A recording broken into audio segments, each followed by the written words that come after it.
کچھ لوگ یہ اعتراض کرتے ہیں کہ قبرستان جانا جو ہے وہ کہیں سے ثابت نہیں ہے اس رات کو اور بدعت ہے، تو اس حوالے سے آپ دیکھنے والوں کو کیا کہنا چاہیں گے؟ کہ چیف جسٹس نے یہ جو فیصلہ دیا ہے یہ شریعت کے بھی خلاف ہے اور آئین کے بھی خلاف ہے۔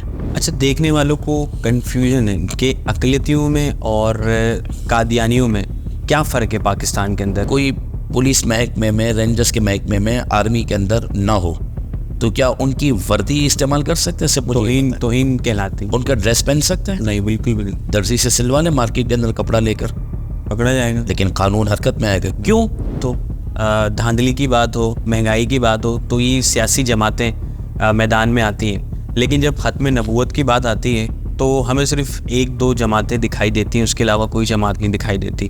تو کیا پاکستان میں صرف ایک دو جماعتیں ہیں جو ختم نبوت کو مانتی ہیں، باقی نہیں مانتی؟ تو بس جب بھی ہم لاہور پہنچتے اور بابا جی علیہ رحمہ کے دستے مبارک کو چومتے تو بلے بلے کہہ کر آپ جو ہے نا مرحبا خوش آمدید کہتے ہیں، سب کو بڑی محبت دیتے ہیں۔ اچھا حضرت، ختم نبوت کے حوالے سے علامہ خادم حسین رضوی کی حیاتی میں جس طرح سے تحریک لبیک اسٹیپ لیتی تھی، تو آپ کیا سمجھتے کہ ابھی بھی تحریک لبیک اسی جوش و جذبے کے ساتھ میدان میں موجود ہے؟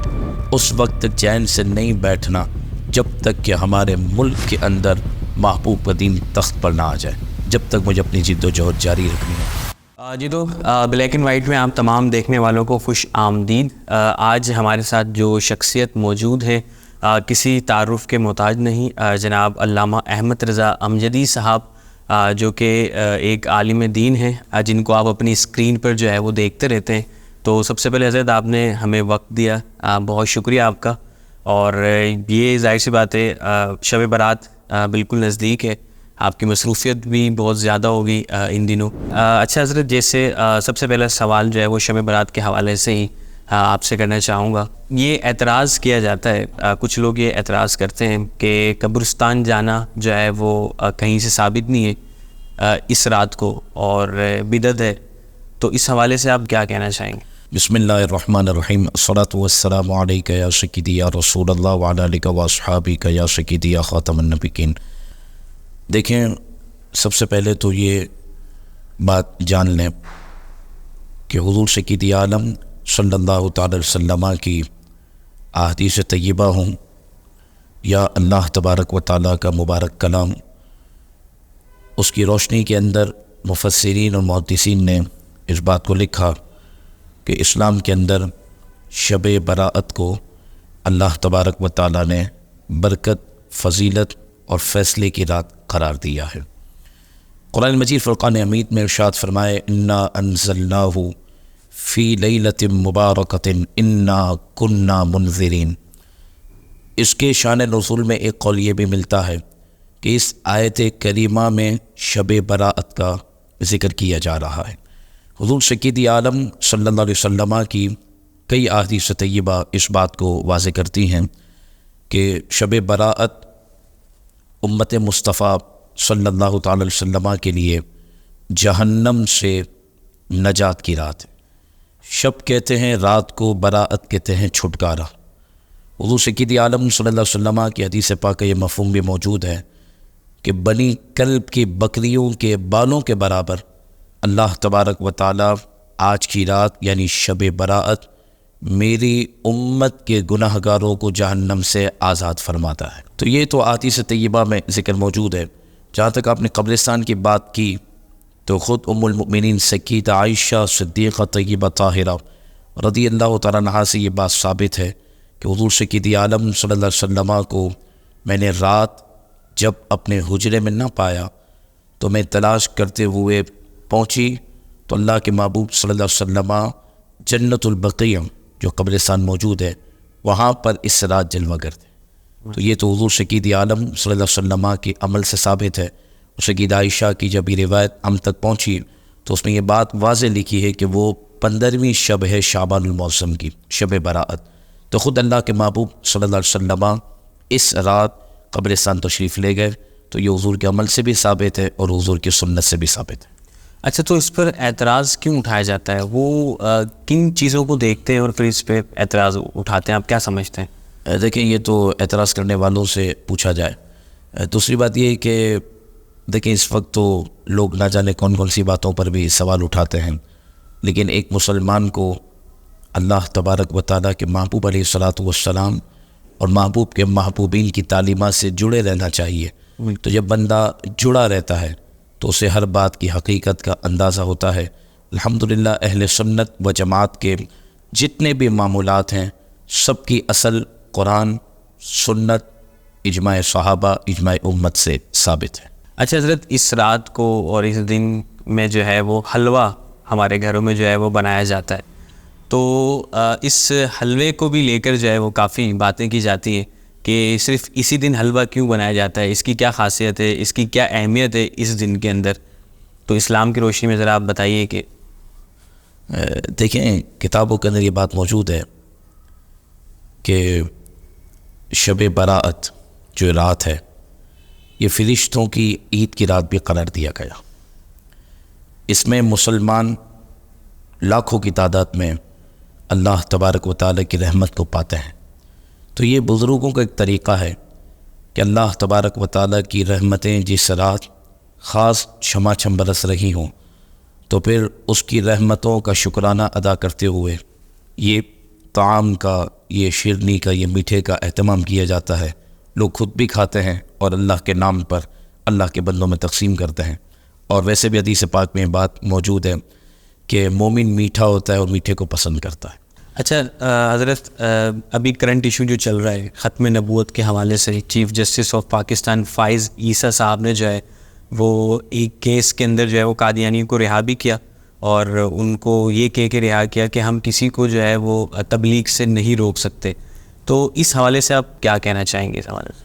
دیکھیں الحمدللہ مفتی اعظم پاکستان مفتی منیب الرحمان صاحب نے اور ہمارے اکابر بڑے علماء نے اس پر تفصیلی کلام کیا ہے اور کنفیوژن جو پھیلائی جا رہی ہے نا اس کو بھی رد کیا ہے۔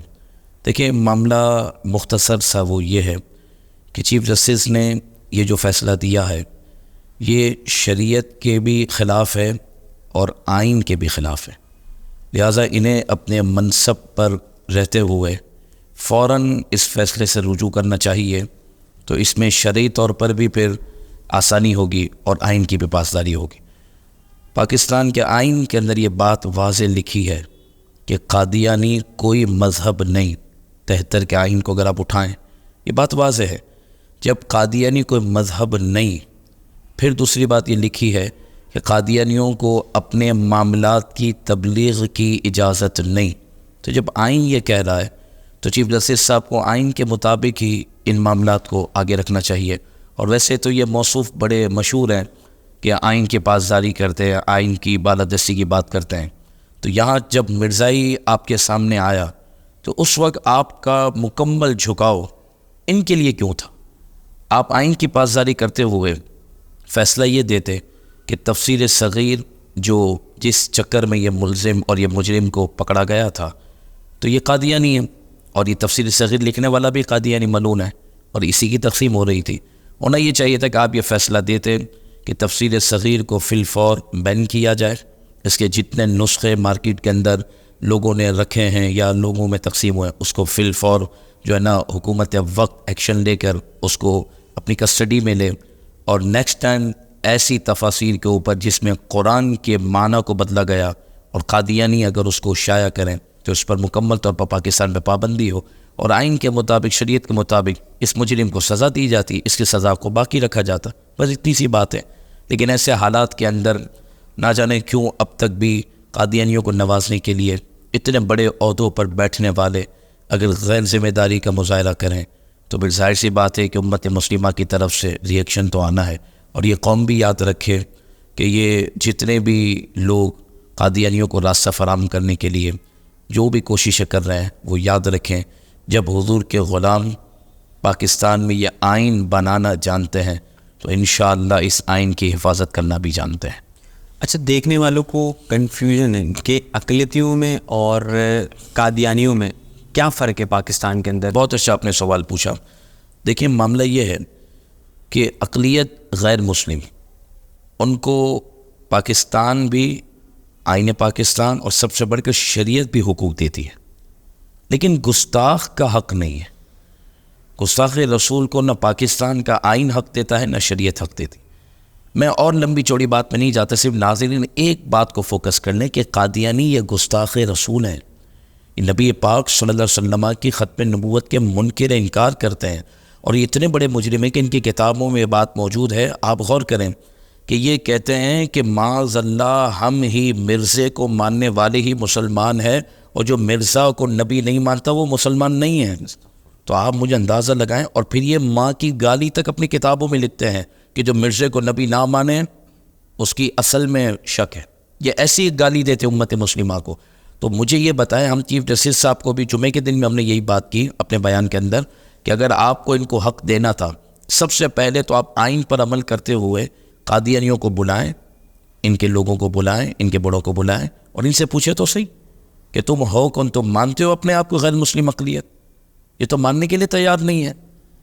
جب اپنے آپ کو یہ غیر مسلم اقلیت ماننے کے لیے تیار نہیں تو پھر آپ ان کے حقوق کی بات کیسے کرتے؟ دوسری بات، غیر مسلم اقلیت جیسے ہندو ہیں، سکھ برادری ہے، یہودی ہیں، عیسائی ہیں، کرسچنز ہیں، پاکستان میں رہتے ہیں، اپنے معاملات کو اپنے ڈومین میں رہتے ہوئے اپنی عبادتیں کرتے ہیں، کوئی انہیں نہیں روکتا، لیکن وہ اپنی عبادت کو نماز نہیں کہتے، اپنی عبادت گاہ کو مسجد نہیں کہتے، اپنے جو لٹریچر ہے ان کے پاس اس کو قرآن نہیں کہتے، رسول اللہ کی سنتوں کو استعمال نہیں کرتے۔ قادیانی سے سب سے بڑی جنگ یہ ہے کہ ایک تو یہ مسلمان ہے نہیں، تو پھر یہ مسلمان اپنے آپ کو کہتے کیوں ہیں اور اسلام کا نام استعمال کیوں کرتے؟ یار مجھے یہ بتائیں، کوئی جج نہ ہو تو کیا جج کی کرسی پہ بیٹھ سکتا ہے؟ نہیں۔ اچھا، کوئی پولیس محکمے میں، رینجرز کے محکمے میں، آرمی کے اندر نہ ہو تو کیا ان کی وردی استعمال کر سکتے ہیں؟ توہین کہلاتی ہے۔ ان کا ڈریس پہن سکتے ہیں؟ نہیں، بالکل بھی نہیں۔ درزی سے سلوا لیں مارکیٹ کے اندر کپڑا لے کر، پکڑا جائے گا۔ لیکن قانون حرکت میں آئے گا۔ کیوں؟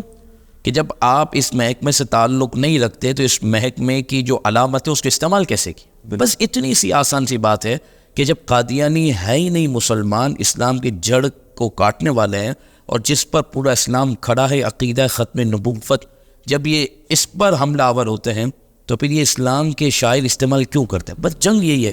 یہ قادیانی اگر اپنے آپ کو غیر مسلم قرار دیتے ہیں، اپنے آپ کو غیر مسلم مانتے ہیں، قرآن کا نام لینا، رسول اللہ کی سنتوں کا نام لینا اور شاعر اسلام کے استعمال کرنا اور نبی پاک کی گستاخی کرنا، اگر ان سب چیزوں سے باز آتے ہیں تو پھر یہ اپنی جگہوں پر جو کرنا ہے یہ کرتے رہیں۔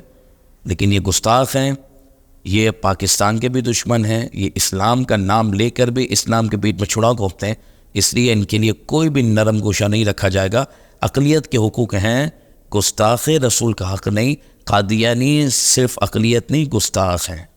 اچھا حضرت یہ بتائیے، جب بھی ختم نبوت یا ناموس رسالت کی بات آتی ہے تو ہمیں یہ قوم بکھری ہوئی دکھائی دیتی ہے۔ کوئی اقتدار کی بات ہو، دھاندلی کی بات ہو، مہنگائی کی بات ہو تو یہ سیاسی جماعتیں میدان میں آتی ہیں، لیکن جب ختم نبوت کی بات آتی ہے تو ہمیں صرف ایک دو جماعتیں دکھائی دیتی ہیں، اس کے علاوہ کوئی جماعت نہیں دکھائی دیتی۔ تو کیا پاکستان میں صرف ایک دو جماعتیں ہیں جو ختم نبوت کو مانتی ہیں، باقی نہیں مانتی؟ دیکھیں بات یہ ہے کہ دشمنان اسلام نے بڑی سازش کے تحت اس ملک پاکستان میں بھی مسلمانوں کو دین سے دور کرنے کے لیے بڑی کوشش کی ہے۔ الحمدللہ قبلہ بابا جی علیہ الرحمٰن نے بہت مختصر سے عرصے میں ایک مرتبہ پھر غیرت کی روح پھونکی اور قوم کو نبی پاک علیہ الصلوۃ والسلام کے دربار تک پھر پہنچایا۔ تو الحمدللہ حضور کے غلام اس کے لیے کھڑے ہیں، اور یہ تو اپنے اپنے مقدر کی بات ہے کہ کسی کو اپنی جماعت کے لیے، اپنی سیاسی لیڈر کے لیے، اپنی مذہبی رہنما کے لیے، اپنی ذات کے لیے تو جذبات آتے ہوں، اور اللہ کے محبوب کی ختم نبوت اور ان کی ناموس کی بات ہو، قرآن کی بات ہو اور جذبات نہ آئیں، تو یہ بہت بڑا سوالیہ نشان ہے کہ وہ اپنے ایمان کے معاملات پر غور کرے کہ اس کا ایمان کہاں کھڑا ہے۔ ہمارا تو جینا اور مرنا نبی پاک علیہ الصلوۃ والسلام کی ذات کی خاطر ہے۔ اچھا حضرت، جیسے کہ آپ نے الیکشن بھی لڑے، ضمنی الیکشن بھی لڑا آپ نے، الیکشن کیسے ہوئے یہ تو سب جانتے ہیں، اب تو اس پہ سوال ہی نہیں بنتا، سب جانتے ہیں کہ کس طرح سے الیکشن ہوئے۔ تو آپ نے ظاہر سی بات ہے، اسٹرگل ہوتی ہے، محنت ہوتی ہے، جب ایک محنت کو ضائع کر دیا جائے تو دل دکھتا ہے۔ اور پھر کہیں نہ کہیں انسان سوچتا ہے کہ میں اب پیچھے ہٹ جاؤں، کیونکہ یہ جس طرح سے معاملات کر رہے ہیں اس میں دکھتا یہی ہے کہ یہ چاہ رہے ہیں کہ آپ لوگ پیچھے ہٹ جاؤ، آپ جتنی محنت کرو گے ہم صلہ آپ کو یہی دیں گے. تو اس بارے میں آپ کیا کہتے ہیں؟ کیا آپ بھی پیچھے ہٹ رہے ہیں؟ اگر کبھی کوئی ضمنی الیکشن ہوتے ہیں کیا پھر بھی آپ ابھی حصہ لیں گے یا نہیں؟ دیکھیں خدا نہ خواستہ اللہ نہ کرے اگر ہم کسی سیاسی جماعت کا حصہ ہوتے، کون سی جماعت کہ جن کا نظریہ دین، رسول اللہ کی ناموس، عقیدہ ختم نبوت کے حوالے سے نہیں، تو ہو سکتا ہے کہ پھر ہم ہمت ہار دیں کہ یار ہم نے محنت کی، فلاں جماعت میں اتنا کام کی، کیا ملا. الحمدللہ ہم رسول اللہ علیہ الصلوۃ والسلام کی محبت میں کرین پارٹی کے ساتھ، تحریک لبیک کے ساتھ جب موجود ہیں فرسٹ ڈے سے، اور پہلے دن سے بابا جی علیہ رحمہ کی صحبت میں جب ہم موجود ہیں تو مطمئن ہیں. اور یہاں پر میں ایک جملہ بھی درست اس حوالے سے کروں کہ دنیاوی سیاسی جماعتیں ہوں تو وہاں پر آپ کہہ سکتے ہیں کہ کسی کو سیٹ نہ ملی تو اس کی محنت ضائع ہے.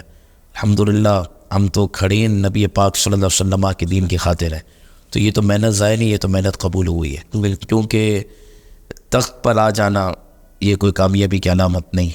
اگر تخت مل جانا کامیابی ہوتی تو کبھی یزید کو نہ ملتا. اصل یہ ہے کہ نظریے پر کون کھڑا ہے. الحمدللہ تحریک لبیک آگے بھی اگر ہمیں حکم دے گی تو جو ہمارے امیر کا، جو ہماری شورا کا حکم ہوگا اس پر ہم لبیک کے تو انشاءاللہ کھڑے ہیں. ہم تو حاضر ہیں تحریک میں جہاں پر بھی جو حکم کرے گی انشاءاللہ نبی پاک کی خاطر حاضر ہیں. اچھا، بابا جی علیہ رحمہ کو جنہوں نے دیکھا ان کی حیاتی میں تو وہ اپنے لیے خوش نصیبی سمجھتے ہیں، اور جنہوں نے ان سے مصافحہ کیا، ان کا ہاتھ چوما، وہ اس سے زیادہ اپنے لیے خوش قسمتی سمجھتے ہیں. تو آپ نے ان سے ملاقات تنہائی میں کی، تو یہ تو آپ کے لیے بہت ہی بڑی ایک اعزاز کی بات ہے.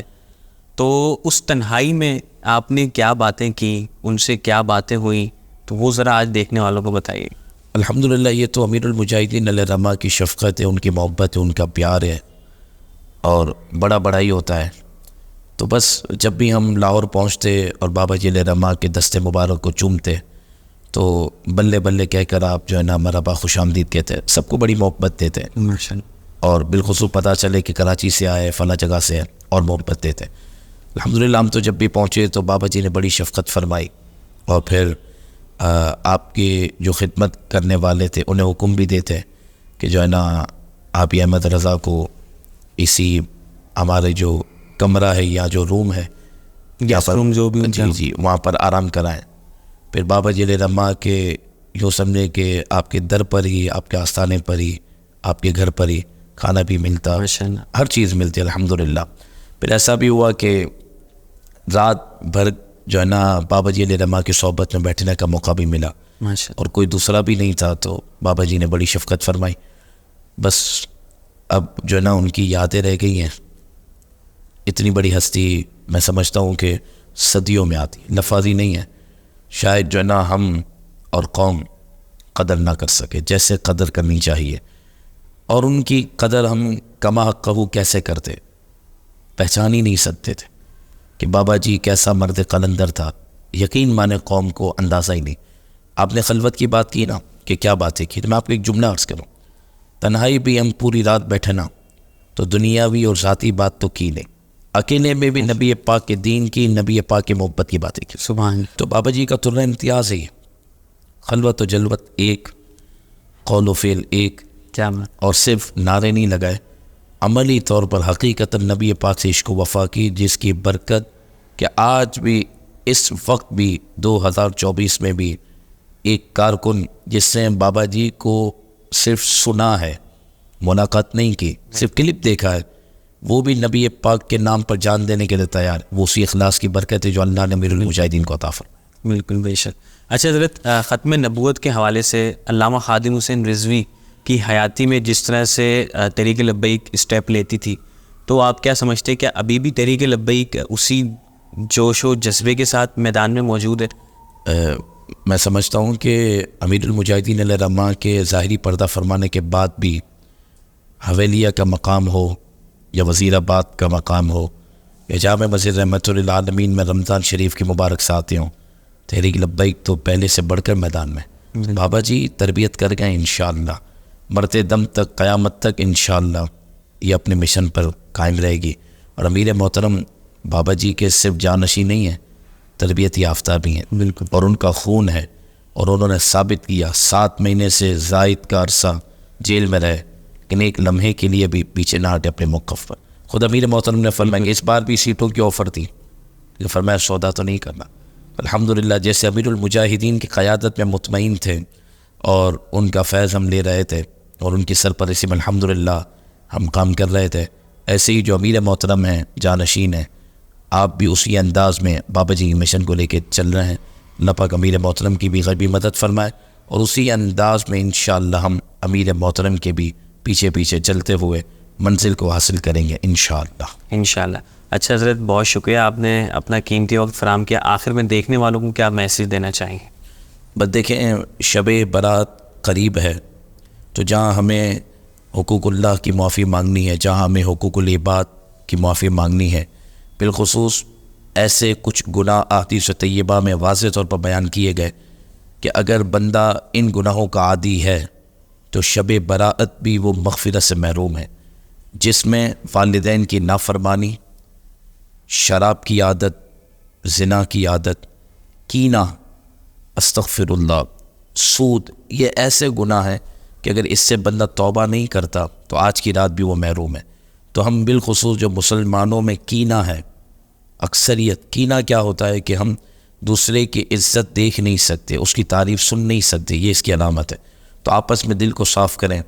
جو مسلمان ہے, جو ہمارے نظریات پر کھڑا ہے, اگرچہ مجھ سے اختلاف کرے لیکن وہ میرا بھائی ہے, اپنا دل آئینہ کر لیں, کینے سے اپنے آپ کو صاف کریں, اور اس رات اللہ سے دعا کریں کہ مولا جہاں تیری نعمتیں رحمتیں چما چم برس رہی ہیں, وہاں آج کی رات ہمیشہ کے لیے ہمیں اپنی بارگاہ سے قبولیت کی مہر عطا کر, اپنے محبوب علیہ الصلوۃ والسلام کی خاطر ہمیں جینا اور مرنا نصیب فرما. قوم آج کی رات بھی دربار مصطفیٰ سے معافی مانگے اور سرکار کی بارگاہ میں عرض کرے کہ یا رسول اللہ, گناہ گار ہیں, آپ نظر کرم کر دیں, آپ سفارش کر دیں, گناہ معاف ہو جائیں گے.